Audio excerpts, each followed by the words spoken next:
Good morning, students. In this video, I am discussing about the overall male reproductive system. So, this is the whole diagram of male reproductive system, and later on we will take each and every part of male reproductive system in detail.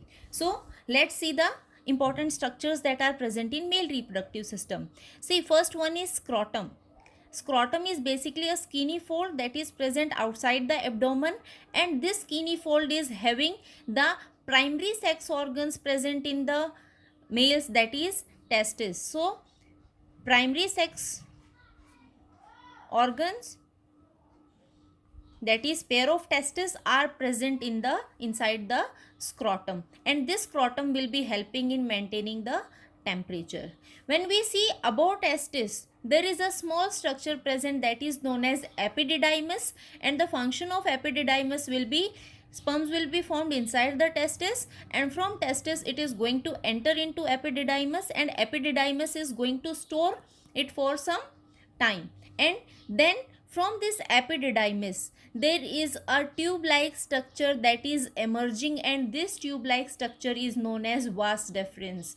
This vas deferens is almost 40 centimeter in its length, and this vas deferens is going to carry sperms from epididymis. It will be moving into vas deferens, and it is moving above the urinary bladder and finally combining back into the tube that is coming out from the urinary bladder.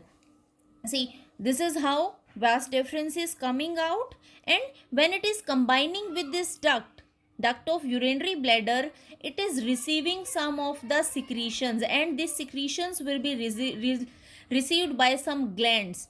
These are seminal vesicle, pair of seminal vesicles are present, prostate gland will be there, and Cowper's gland, pair of Cowper's gland will be there. So these are combining, these are entering their fluid, their secretion in the vas deferens, and finally this structure is combining together and moving out in form of urethra. This is a tube like structure that is going to move into penis, and this will be urethra. So urethra is acting as a common opening for urine also and for sperms also. So from here only sperm started moving, but when it is coming up to here, it is having sperms plus the secretion of these different type of glands, and now mixed with these secretions it will be known as semen, and finally it is entering into penis, the organ from where it will be ejaculated out. When we see the penis, basically various spongy tissues are present, like corpus cavernosum is present, corpus spongiosum is present, and these are having blood sinuses. Blood spaces are present, and on excitation basically these spaces will be filled with blood and it will be helping in erection. So this is how a male reproductive system is present. Now see some of the different structures. This inguinal canal, basically what is happening during the development of a male in almost 7th month, the testes are going to form into the abdomen, and through this inguinal canal it is going to enter into the scrotum after 7th month of development. So simply means testis formation takes place inside the abdomen, and after that it is going to move into the scrotum with the help of a canal.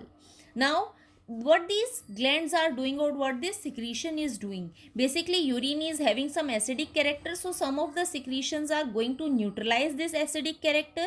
Some of the secretions are going to provide mobility to the sperms, and they are also helping in their capacity to fertilize. They are enhancing their capacity for fertilization. So this is how a male reproductive system is visible. In our next class we will discuss each of these segments in detail with their structure and function.